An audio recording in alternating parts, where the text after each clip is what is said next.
Divine Connections Magazine. Get major exposure for your business. Is someone looking for your service? Do you need networking? Are you a gospel artist or a ministry? Do you have a major event that you want to promote? Divine Connections Magazine has the solution for you. We can distribute to residents, businesses, churches, and online. Don't miss this opportunity to expand your marketing locally and around the world. Find out more about us at divineconnectionsmagazine.com. Get your spot in the next issue of Divine Connections Magazine by emailing us for details at divineconnectionsmagazine@gmail.com. Make sure to like us on Facebook at Divine Connections Marketing. Follow us on Instagram at Divine Connections. Let's get it started now. Great day, everyone. This is Dolores Williams with Divine Connection. Divine Connection is a magazine that comes out on a quarterly basis where we promote and advertise with different business owners, entrepreneurs, profit and nonprofit, vendors, moms, praise dance, and so many great things that's going on in the community. It comes out online as well as in print. And right now, if you would like to take advantage of the special, we have 10 days to get your ad in, doing specials for half page and full page. So if you're interested, catch that email at the bottom, which is divineconnectionsmagazine@gmail.com. Make sure to connect with us on all social media platforms, which is Facebook at Divine Connections Marketing, Instagram at Divine Connections. I am the chief market strategist, constantly kind of doing market research and trying to find different ideas and ways to. Okay. All right. Divine Connections, the marketing. I was like, what is that? Start playing. Okay. Instagram, Divine Connections, and YouTube, The Divine Connections. And make sure you subscribe to my YouTube channel. We have great things coming up and great interviews. And so today, I am excited that I have Dr. Saundra Williams. Thank you for being patient. We are both presenters on the Black Business Expo USA this week, and so it's been very busy but very productive. All right, so I want to introduce you to Dr. Williams. So tell us, we know who you are, so tell us a little bit about yourself, where you're from. Well, I am originally from a little town called Rockingham, North Carolina, and I always shout out to my hometown, shout out to Richmond County. And but I've been here in Raleigh for over 40 years, so this is home. So Raleigh is home now. And I'm a wife of 30 years. I am a mom. My son is in college, playing basketball in college and doing the college thing. So he's enjoying that. And I have my own business. I am well, let me tell you how I got to the business. I was senior vice president for all 58 community colleges in North Carolina. And so, North Carolina, believe it or not, is the third largest community college system in the world. And so I was senior vice president for all 58 in terms of technology, systems, distance learning, all the things that sort of make the college run. Student services, in terms of the systems for student services, the finance systems, data, all of that. Really, really enjoyed it. Had a good time doing it, but you know how you get to the point where you realize that if you don't step out and do what you want to do, it might be. So the opportunity came, and so what I decided to do was to take all of my knowledge, my expertise, my experience, all of that, and so now I specialize in African American women in executive leadership in terms of coaching and mentoring. I work with all women, but companies bring me in to work with their women leaders. Education entities bring me in to do the same thing. And then I have my own program where I develop women as mentors so they can get paid for being a paid mentor. Yeah. Get paid. Just a lunch, you actually get paid. Wow, awesome, awesome. All right, so like, how can people contact you? Like, if what they're interested in as far as the leadership, if they need to work on something, whether specific or in detail, tell us how that process works. Okay, so like I said, I have mentoring programs where I actually teach you how to be a paid mentor or a paid coach, and not just individuals, but in business and education, also in ministry, because I'm also a minister. I'm an minister in the Full Gospel Baptist Church Fellowship International. Shout out to my pastor, my church family. right. And so if you want to contact me, I am on Facebook, and Facebook, I have a Facebook group called Vision Building Women. I'd love for you to join our Facebook group, and we talk about, and I give you strategies and teach and that sort of thing from the perspective of you're moving forward in ministry, or you're moving forward in your career, because that's what I do, ministry and career type things. And also I'm on LinkedIn under Dr. Saundra Wall-Williams, and my Facebook page is Dr. Saundra Wall-Williams. So there's a Facebook group, Vision Building Women. LinkedIn and Facebook page are both Dr. Saundra Wall-Williams. I love to hear from you. Awesome. And so give us some encouraging words, or maybe share with us some of the people that you have worked with in their progress, I guess, maybe through the program. Like how they started and through the program, and then how they ended. Okay, so I've worked with, I don't like to call out names without asking people to call out their names, okay, but I have worked with politicians. As a matter of fact, one of my clients actually was just elected to office here in North Carolina. Whoop, whoop. So we're excited about that. I work with educators. Most of the people I work with are in administration, and they want to move up. Like they may be a professor and they want to move up to a dean. And so how do I go about work with them on doing that? What are some strategies? What are some things they need to do that? A lot of women I work with are women who are maybe in mid-level or like first level to mid-level management, and they want to move up to senior level management, or they want to move up to a C level. I was a C level executive. I was a chief of technology and workforce development. So, and that's a whole different realm when you start talking about how you do that and the kind of things that you have to pay attention to and all those sorts of things. It's a different level of leadership. And as we know, management is different than leadership. But when you start talking about the levels of leadership, you have to know how to operate at all of those levels. And most women don't, because, we're not taught that in school. So you have to learn how to operate at all those levels. Right. So how does the person identify where they are so there know like what next level to go to? That's a good question. For me. So, you can do it a couple of ways. So how do you identify where you are? And here's the thing I want to stress. Most people focus on where they are, but I teach it a little bit different. I work with women a little bit differently. Instead of focusing on where you are, let's focus on where you want to go, and then determine what skills, what knowledge, what expertise do I need to be able to get to this next level, and then determine how am I going to make those things happen. So, for example, I'll pick an easy one.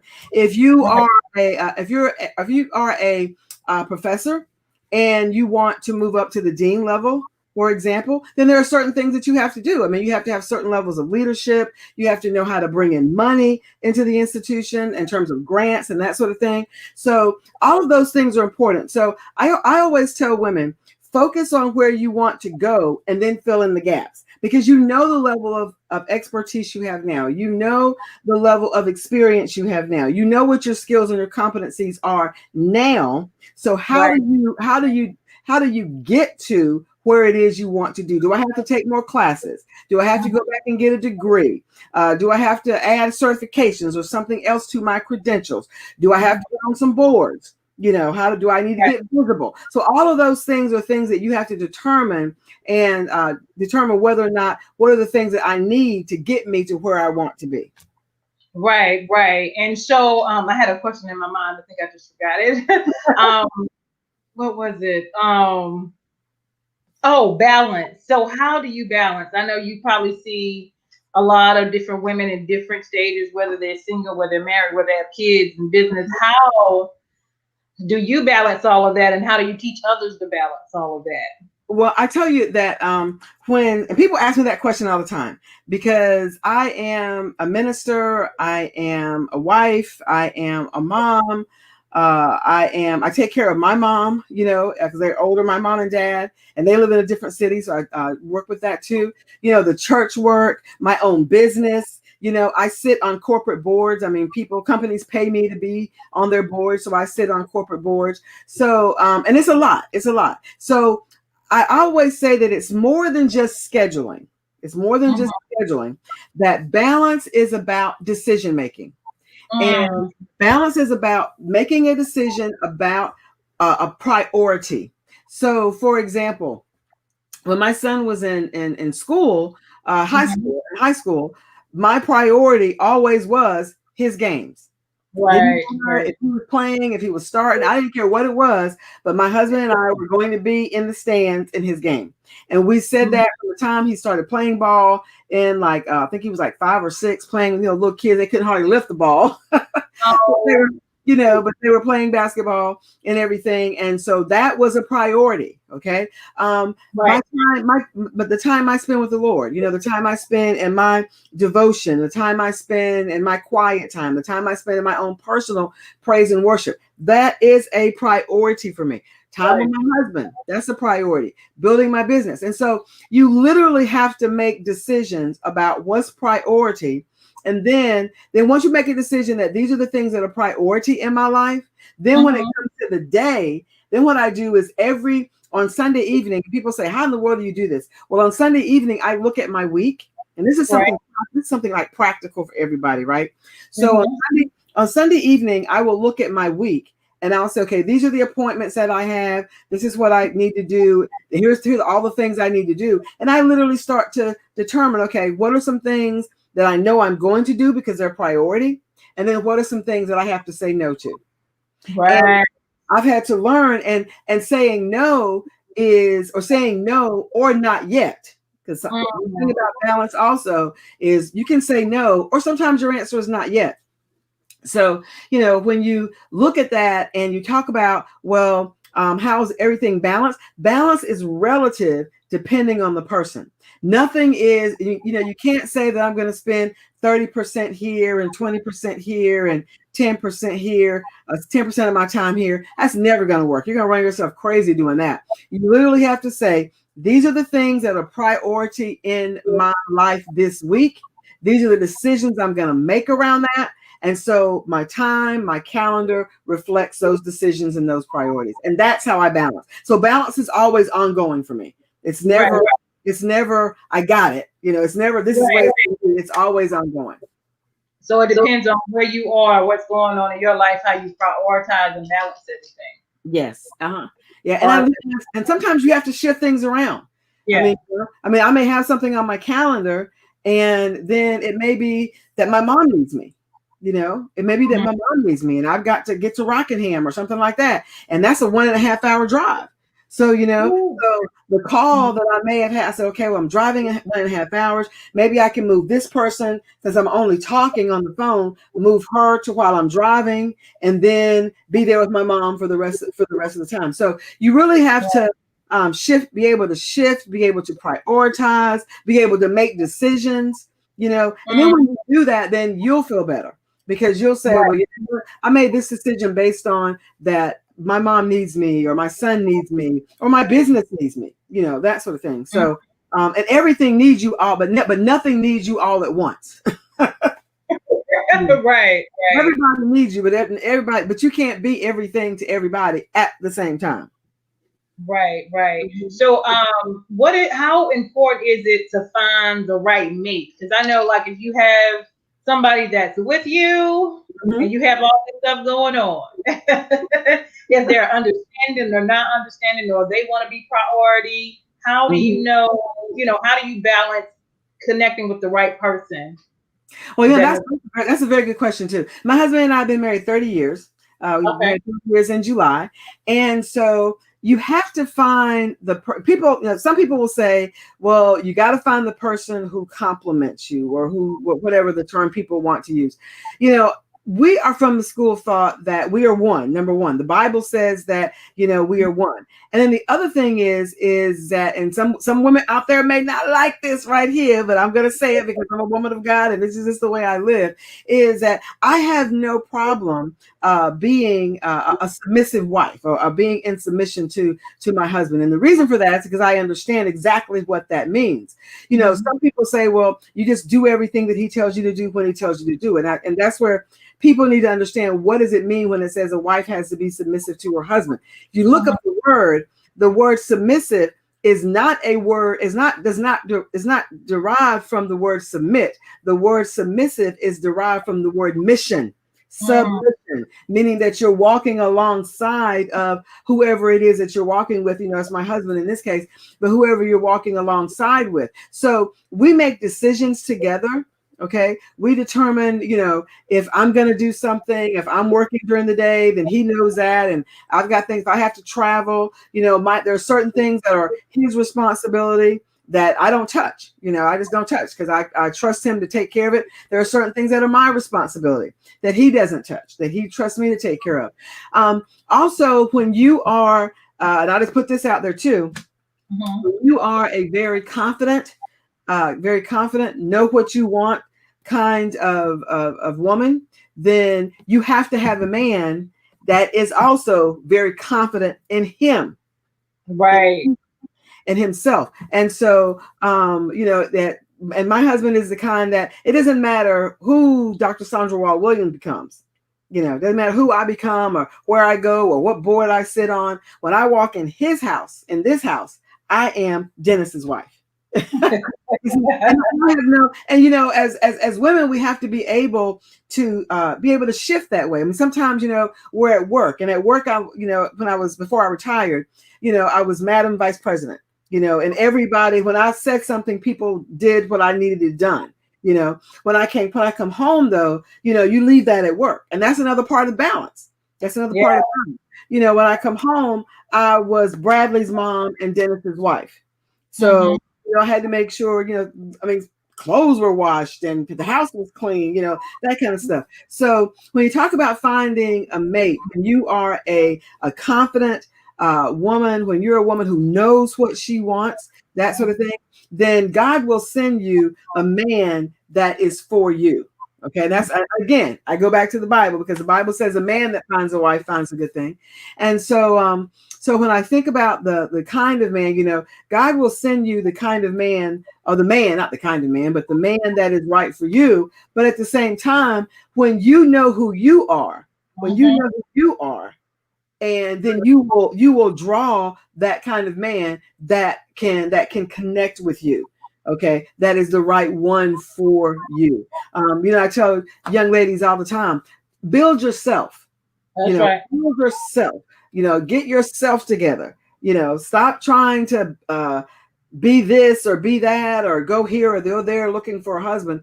Build who you are, and then God will send you. Because here's the thing I always say: God has already determined who He has for you anyway. You got to prepare for it. You got to prepare for it.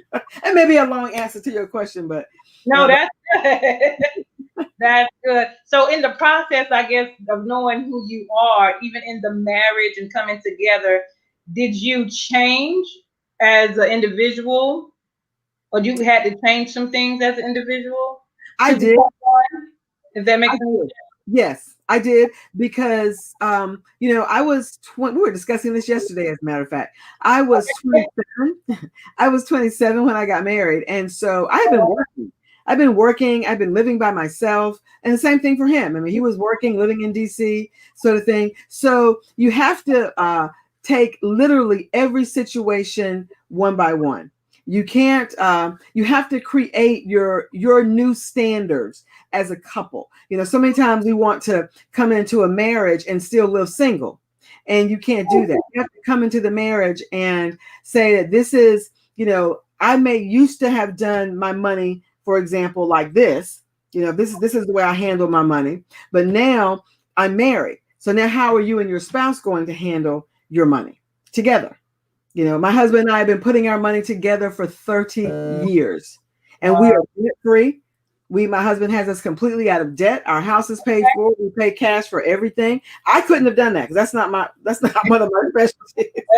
But but we sat down, we discussed it, we determined how we were going to do it. And so many times, like I said, we, both men and women, walk into a marriage still wanting to do things from a single perspective. I have a friend, her name is Dr. Shirley R. Brown. She's a pastor here in the city.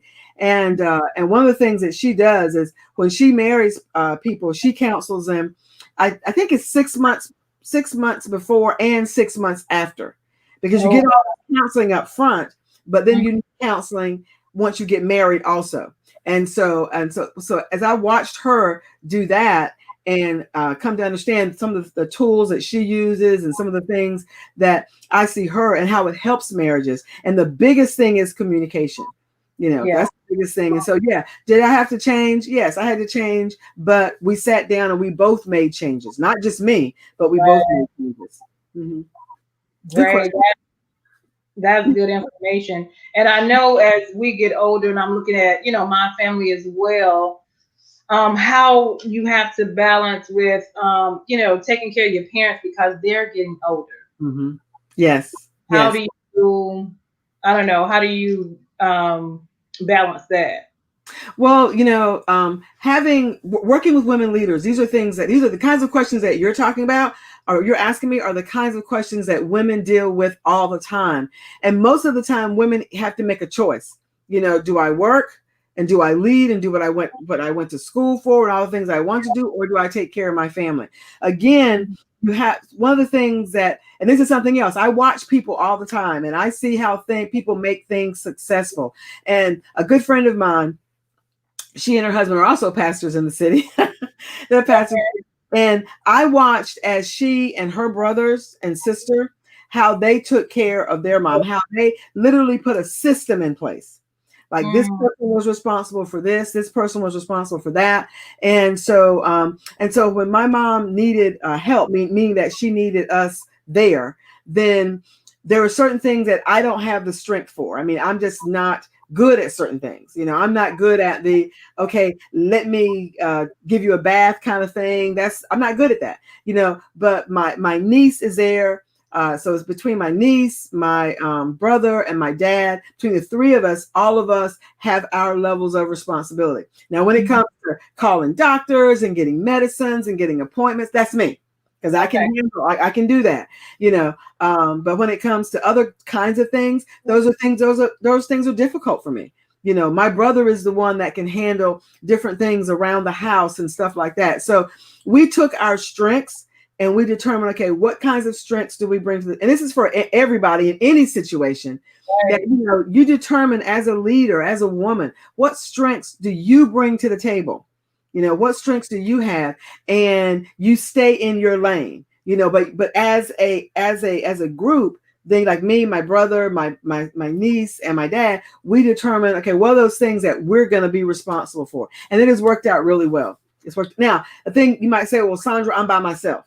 Well, if you're by yourself, then one thing I also say, do what you have to do, but get rest. Get rest so you can relax your mind, you can relax your body, okay? And don't feel guilty when you need to rest. Right. Don't feel guilty when my girlfriends and I usually go on a trip every year. And this year, of course, we couldn't go because of COVID. And so we decided to take a one-day trip to the beach. And someone asked me, they said, well, don't you feel guilty about leaving your mom for a day and then going to the beach? Well, we never did see the beach because we went shopping the whole time. But we did see a little bit of the beach, but we didn't see it like sitting on the beach, all that stuff. We actually spent most of the day shopping.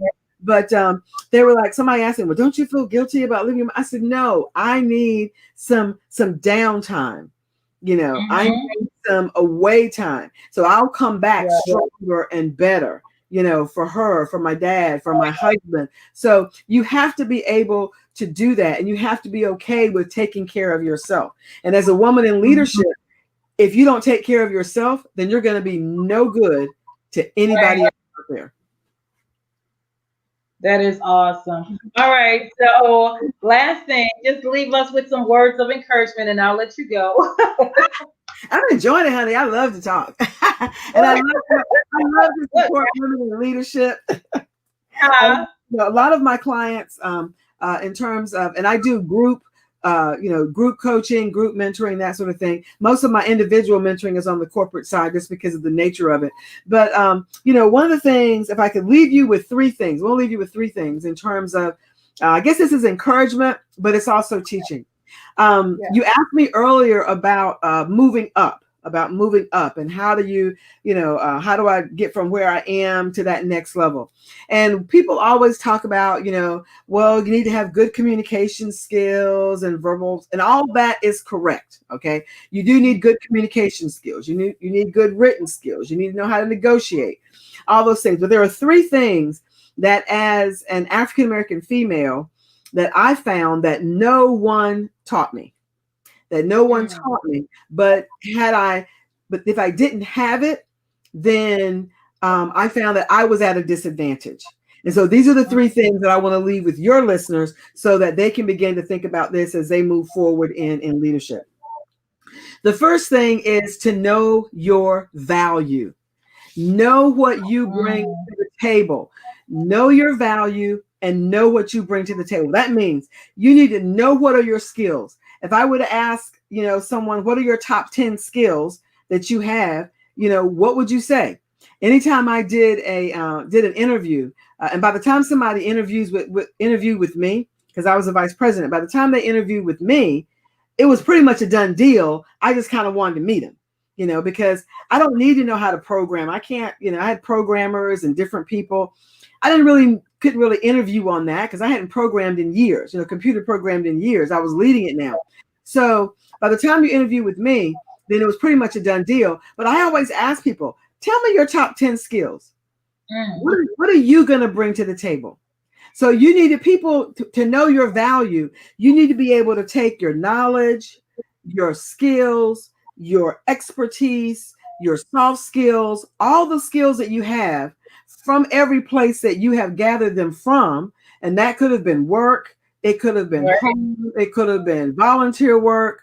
Wherever you're gathering these from, get all of these and then determine, this is what my value is like. This is what I bring to the table. This is why I can be valuable to your organization. I always ask in an interview, I ask the question, so why would you be valuable to the North Carolina Community College system? That was always something I asked. Why would you be valuable to the North Carolina? And some people could answer it, some people couldn't. Now, that wasn't a deal breaker for me unless you were reporting to me. Now, if you were I was hiring an associate vice president and you were reporting to me, that's an important question. But it doesn't matter the level that you are. If you are a leader, then you need to know the value of what you bring to the table. Like I said, companies pay me to be on corporate boards. I'm on the board of trustees at Wake Tech. That's not a paid board. Let me get that straight. That's not a paid board, but I'm on the board of trustees at Wake Tech, again, because of the value that I bring and what they're bringing to the table. I'm on corporate boards. Companies pay me just for 4 meetings a year, but again, that's value. So when you know your value and you can explain it to someone else, then you know what you bring to the table to enhance a company, okay, or enhance an organization, whatever, okay? So that's number one, know your value. Number two, know how to operate in different leadership frames. Okay, know how to operate in different leadership frames. Okay, now when you think about leadership frames, people lead differently. And you need to be able to operate in each of those leadership frames. You might have your own style of leadership. You may have your own style of leadership, and that's cool if you have your own style. But you need to know, how do other people lead? And you need to be able to work with people that have a different leadership style than you do. So for example, there are always I tell people there are 4 different styles of leadership. The first one is what we call structural. And that's where, you're highly technical, the technical components of your job. And you may even be doing some of those technical components of your job, and that's structural. So you have goals, what the goals are of the organization, that sort of thing. The other type of leadership frame is what we call human resource. That means you're a leader who focuses on people. Things are very personal to you. You like to make sure the human needs and human interests are taken care of. Another frame of leadership is political. That means, and I'm not talking about politics like all the politics we've been knowing, but the politics and the motives behind what's going on, that you understand that there can be a power struggle that has nothing to do with you personally, but it has to do with the politics of what's going on. And then there's another frame of leadership that's called symbolic. And when you talk about symbolic, that means that there are symbols and ways that things are done. And if you're going to lead in that organization, then you're going to have to learn how to do that. So, for example, leading in state government is different than leading at a university, which is different than leading at a company. And I've been at all three, been leading in all three. And so you have to know as a leader, how do you operate in the organization that you're in? How do you operate with people who have different lead differently than you do? Okay. How do you actually, and it's so important because, and this is where I see a lot of women actually never get any higher than that first level of management, because they know the structure really well. They know their job. They know they can operate in that structural component. But when it gets to the human piece, the political piece, or the symbolic piece, that comes from experience. That comes from watching. That comes from understanding how other people are doing things. I can teach a whole class on that one, because that's the one I saw where most women failed, and sometimes a truck would hit them at work, and they never saw it coming. I had one of my clients. She had doing great. I mean, she was the highest earner. Everything like it was going well. Boss called her in one day and said, "You're fired." And she says, but my sales are higher than anybody else. How can you fire me? He says, because you have great sales, but you don't know how to work with people. You're not working with, so again, she knew how to do her job, but she didn't know how to deal with people. And so my philosophy is that as a leader, you need to be able to operate at any time in any one of those areas: structural, political, HR with people, and then we call it symbolic, and symbolic meaning knowing the culture of the organization. Again, that in itself is a whole workshop or a whole class in itself. The last thing, and I taught on this at the Black Expo, and that is having mentors, and then having a sponsor. A mentor are those people that help you, they guide you, sort of thing. Sponsors are those people that do things for you when you're not in the room. Okay, yeah. They advocate with you, they share with you their networks, they introduce you to people, and you need both. You need mentors and sponsors in your life. And again, that's a long sort of teaching, but if I had to tell people three things that I wasn't taught, but I had to catch it, how they say some things are taught and some things are caught.